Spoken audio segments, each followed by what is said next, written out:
Hello student, आज की इस वीडियो में क्लास 9th के फिजिक्स का चैप्टर नंबर 3 बल तथा गति के नियम के प्रश्नों का उत्तर करने वाले हैं, जिसमें आज का वीडियो लघु उत्तरीय प्रश्नों का उत्तर का रहेगा। इसके बाद आने वाला जो वीडियो रहेगा वो लघु उत्तरीय, दीर्घ उत्तरीय, न्यूमेरिकल सभी का वीडियो आपको इस चैनल पे मिलेगा।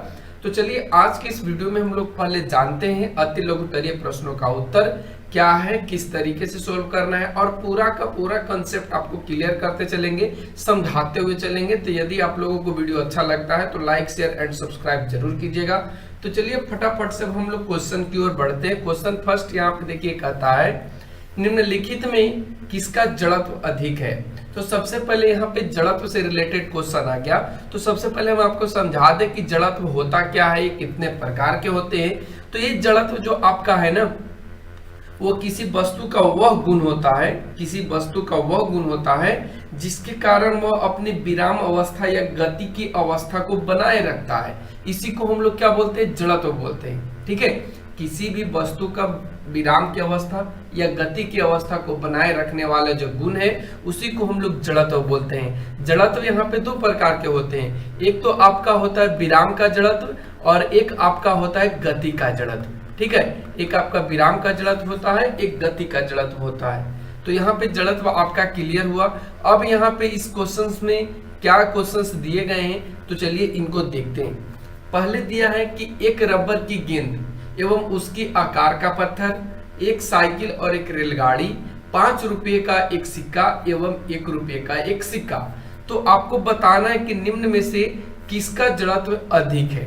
तो देखिए, जड़त्व अधिक होने के लिए क्या जरूरत होता है कि जिसका जो द्रव्यमान ज्यादा होता है उसी का जड़त्व अधिक होता है। फिर से रिपीट कर रहे हैं, जिसका द्रव्यमान ज्यादा होता है उसी का जड़त्व अधिक होता है।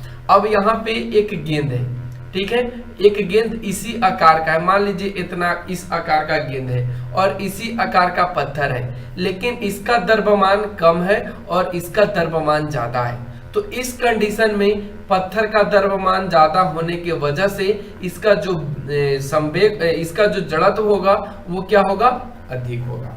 ठीक है, इसका क्या होगा, जड़त्व अधिक होगा। फिर उसी तरीके से साइकिल का द्रव्यमान कम है और आपका रेलगाड़ी का द्रव्यमान ज्यादा है, तो रेलगाड़ी का जड़त्व क्या होगा, अधिक होगा। फिर 5 रुपए का सिक्का और 1 रुपए का सिक्का, ठीक है, 5 रुपए का सिक्का और 1 रुपए का सिक्का में क्या होगा कि जो 5 रुपए का सिक्का है उसका जड़त्व अधिक होगा, 1 रुपए का सिक्का का जड़त्व कम होगा। ठीक है, तो इसका उत्तर आप समझ गए होंगे। उत्तर में हमने लिखा भी है, पत्थर, रेलगाड़ी, 5 रुपए के सिक्के, इन सभी का जड़त्व सबसे अधिक होगा इन क्वेश्चंस के अनुसार। ठीक है, तो आपको कंसेप्ट समझ में आ गया होगा, आपको क्लियर हो गया होगा पूरा का पूरा डाउट। अब बढ़ते हैं हम लोग क्वेश्चन नंबर 2 पे। क्वेश्चन नंबर 2 कहता है कि न्यूटन की गति का कौन सा नियम जड़त्व का नियम कहलाता है। तो न्यूटन ने, पहले आपको हम बता दें, न्यूटन ने गति के बारे में 3 नियम दिया था। फर्स्ट नियम में उसने ये बताया कि कोई भी वस्तु विराम अथवा गति की अवस्था में तब तक रहेगा जब तक कि उस पर बाहरी बल का प्रयोग ना किया जाए।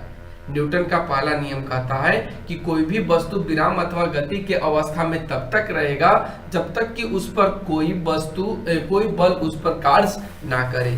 ठीक है, ठीक उसी तरीके से सेकंड नियम में उसने क्या दिया, न्यूटन ने यह दिया कि किसी वस्तु के संवेग के परिवर्तन की दर उस वस्तु पर लगे बल के समानुपाती और यह परिवर्तन उस बल के दिशा में ही होगा। ये उसने सेकंड नियम दिया। और थर्ड नियम में उन्होंने क्या दिया कि प्रत्येक क्रिया के बराबर विपरीत प्रतिक्रिया होती है। अब यहाँ पे क्वेश्चन आपका है कि न्यूटन के गति का कौन सा नियम जड़त्व का नियम कहलाता है। तो जड़त्व का नियम अभी हमने आपको समझाया था कि कोई भी वस्तु विराम अथवा गति के अवस्था में बनाए रखने के कारण वो जड़त्व के नियम कहलाता है। चाहे ऐसे भी आप कह सकते हैं, किसी वस्तु का वह गुण जिसके द्वारा कोई वस्तु विराम अथवा गति के अवस्था को बनाए रखता है उसी को हम लोग जड़त्व का नियम कहते हैं। और न्यूटन के फर्स्ट नियम में वही चीज लिखा गया है कि कोई भी वस्तु विराम अथवा गति की अवस्था में तब तक रहेगा जब तक कि उस पर बाहरी बल का प्रयोग ना किया जाए। तो फर्स्ट नियम से क्या मिल गया, जड़त्व का नियम। तो यहाँ पे इसका उत्तर हो जाएगा न्यूटन के प्रथम नियम। ठीक है, अब चलते क्वेश्चन नंबर 2 पे।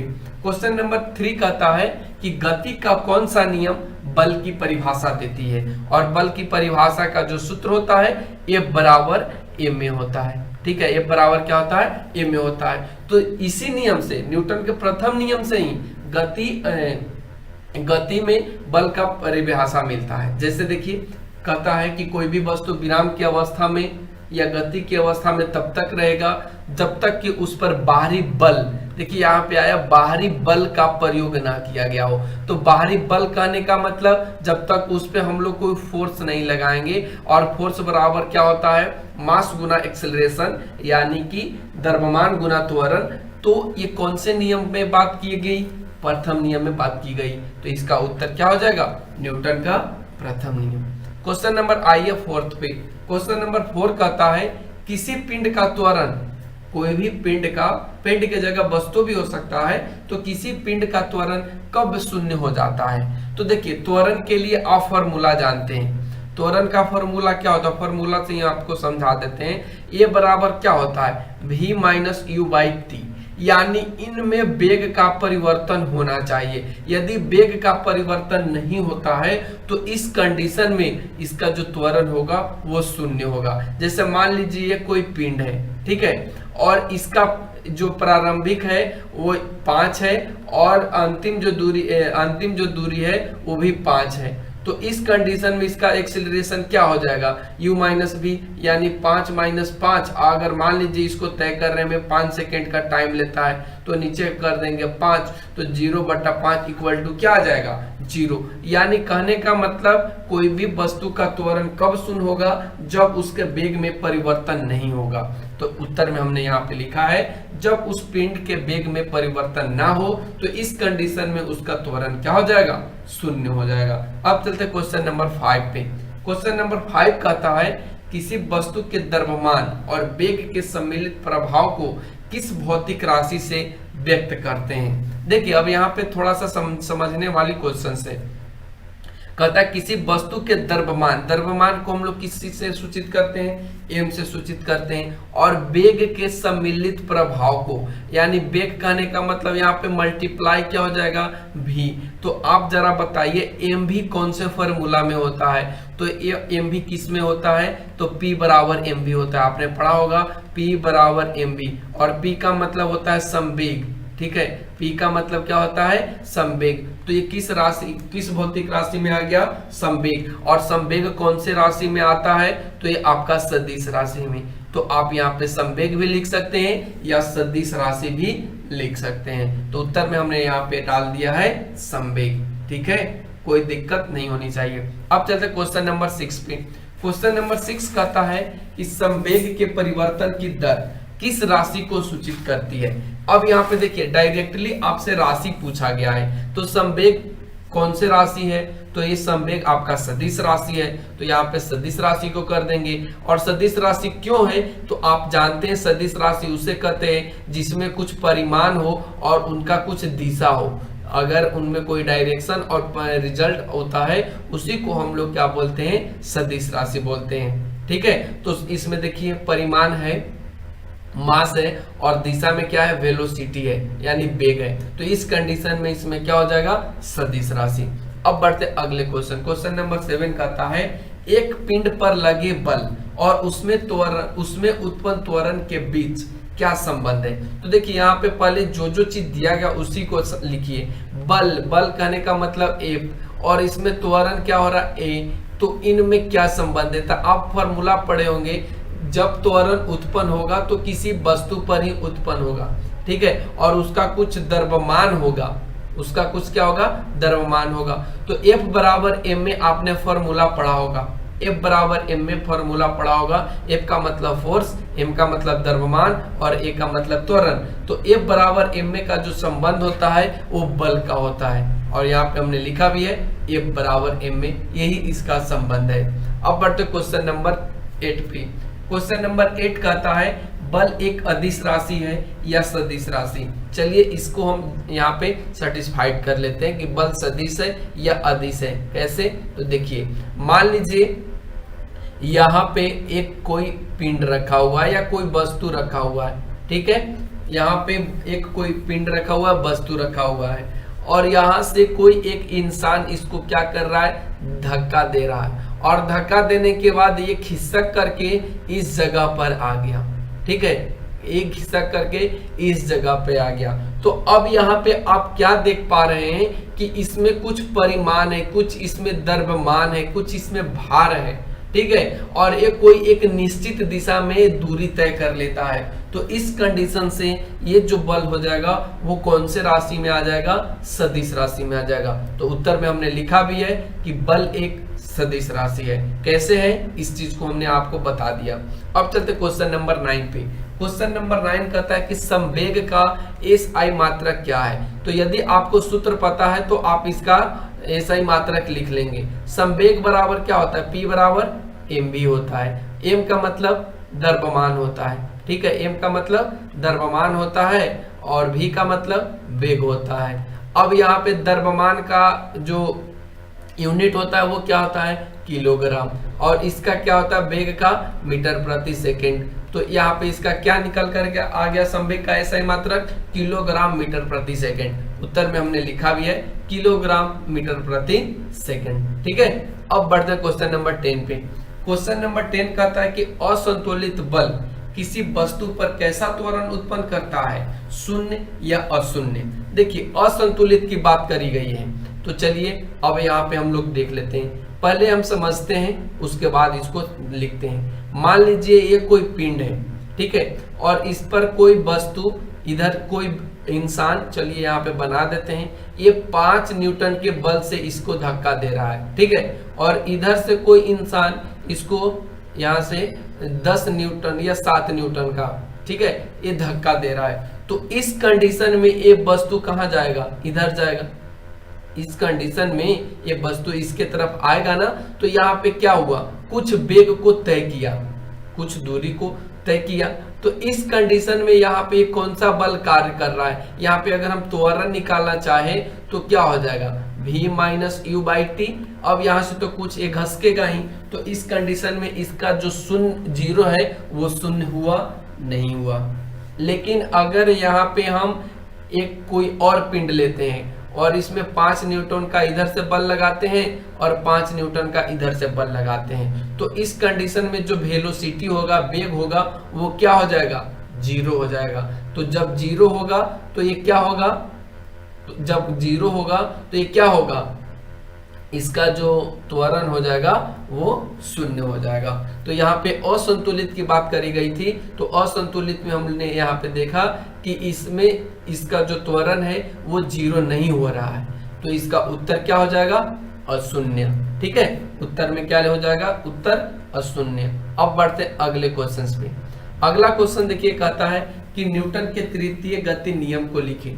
तो न्यूटन के तृतीय गति नियम क्या है कि कोई भी पिंड पर आप जितना ज्यादा बल से प्रहार करेंगे वो भी आप पर उतना ही ज्यादा बल प्रहार करेगा। जैसे मान लीजिए आप एक पिंड है, ठीक है, और इस पे यदि आप 5 न्यूटन का बल लगा रहे हैं तो ये भी आप पर उतना ही न्यूटन का बल लगाएगा। यही है न्यूटन के गति के तृतीय नियम।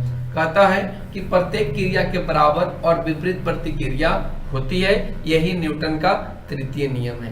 अब बढ़ते हैं अगले क्वेश्चन, क्वेश्चन नंबर 12 पे। क्वेश्चन नंबर 12 कहता है क्या क्रिया एवं प्रतिक्रिया एक ही पिंड पर या भिन्न पिंडों पर कार्य करते हैं। तो पहले समझिए, मान लीजिए ये आपके पास कोई पिंड है, ये आपके पास क्या है, कोई पिंड है, और इस पे आप क्या कर रहे हैं, एक बल लगा रहे हैं। तो ये जब बल लगाएंगे तो इस पर ही आप बल लगा रहे हैं, तो ये भी आप पर कुछ बल लगाएगा, ये आप पर बल लगाएगा। तो यहाँ पे क्या हो गया, जब आपने कोई काम किया तो ये भी आपके ऊपर कोई प्रतिक्रिया छोड़ा। लेकिन यहाँ पे क्या देख रहे हैं कि एक इंसान है और एक यहाँ पे कोई पिंड है, तो इसमें कितने वस्तु हो गए, 2 वस्तु हो गए। लेकिन इसमें कहा है कि क्या एक ही पिंड पर क्रिया और प्रतिक्रिया लगती है या भिन्न पिंडों पर। तो इसका जवाब हो जाएगा भिन्न पिंडों पर, क्योंकि यहाँ एक से ज्यादा पिंडों पर यहाँ पे बल लग रहा है। अगर एक पे लगता तो ऐसा कंडीशन नहीं उत्पन्न होता, ठीक है, तो उत्तर में देखिए यहाँ पे हमने लिखा है भिन्न पिंडों पर लगते हैं। अब चलते क्वेश्चन नंबर 13 पे।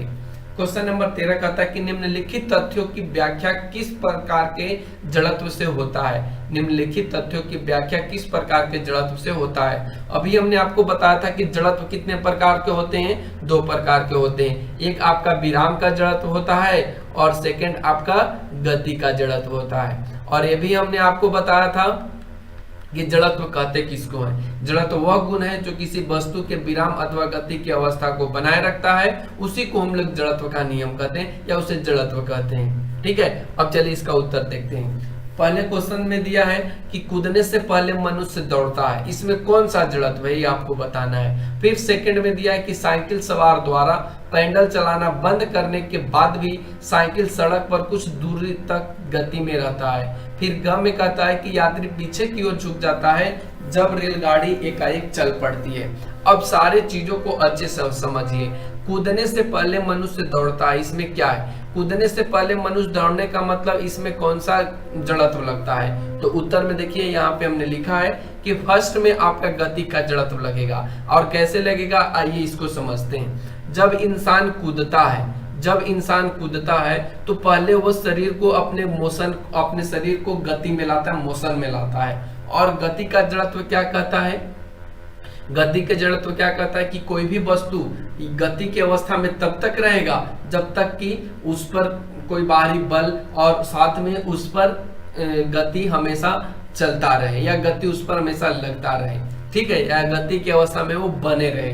तो इस कंडीशन में क्या होता है, गति का जड़त्व होता है। तो यहाँ पे देखिए कूदने से पहले मनुष्य दौड़ता है, इस कंडीशन में हम देख रहे हैं कि मनुष्य क्या है, गति में है, वो दौड़ रहा है। फिर उसके बाद साइकिल सवार, तो साइकिल पहले क्या था, तो गति में था और वो गति की अवस्था बनाए रखता है कब तक, जब तक कि उस पर विराम का जड़त्व ना लग जाए, यानी वो पूर्ण रूप से रुक न जाए। तो यहाँ पे क्या हो जाएगा, गति का जड़त्व। यात्री पीछे की ओर झुक जाता है जब अचानक या एकाएक चल पड़ती है। तो जब यात्री गाड़ी में बैठा होता है, जब ये यात्री गाड़ी में बैठा है तो ये विराम के जड़त्व में होता है। लेकिन जैसे ही ये गाड़ी खुल चुकती है या मतलब चलने लगती है तो वो गति में हो जाती है और इसी के वजह से वो क्या होती है, एकाएक यात्री पीछे की ओर झुक जाता है। ठीक है, तो ये सारे कंसेप्ट आपका क्लियर हो गए होंगे। अब बढ़ते हैं हम लोग अगले क्वेश्चन नंबर 14 पे।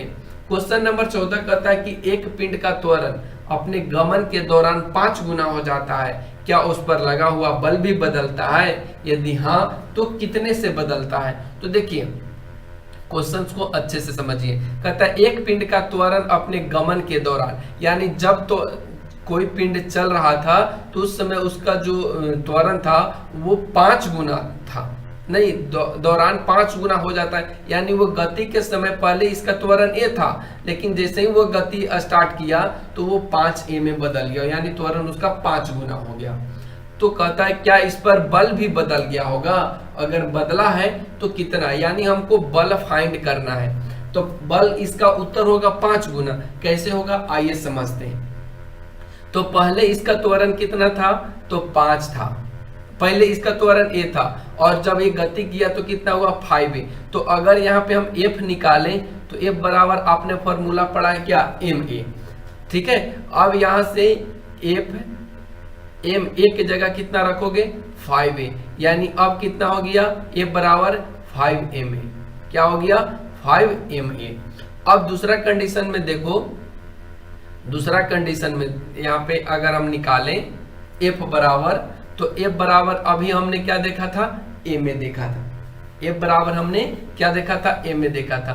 अब इसको मान लो समीकरण नंबर फर्स्ट और इसको समीकरण नंबर सेकंड, दोनों की तुलना करोगे तो आप क्या पाओगे, f बराबर ma, ठीक है, f बराबर 5ma और इसमें क्या है, f बराबर 5, f बराबर ma, एक में सिर्फ f बराबर ma। तो इस कंडीशन में अगर हम यहाँ पे देखें तो ma कट जाएगा, यानी अब बल भी होगा वो कितना होगा, 5 गुना होगा।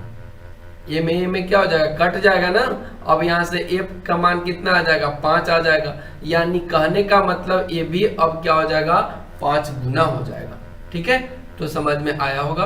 अब बढ़ते अगले क्वेश्चन की तरफ। अगला क्वेश्चन कहता है कि 0.2 किलोग्राम द्रव्यमान का एक पिंड स्थिर मेज पर रखा है, इसका संवेग क्या होगा। तो देखिए पहले इसको अच्छे से समझिए। ये मेज है, ठीक है, और इस पर कोई पिंड रखा हुआ है। मान लीजिए ये कोई पिंड है, इस पर कोई पिंड रखा हुआ है जिसका मास कितना है यानी द्रव्यमान कितना है, तो 0.2 kg।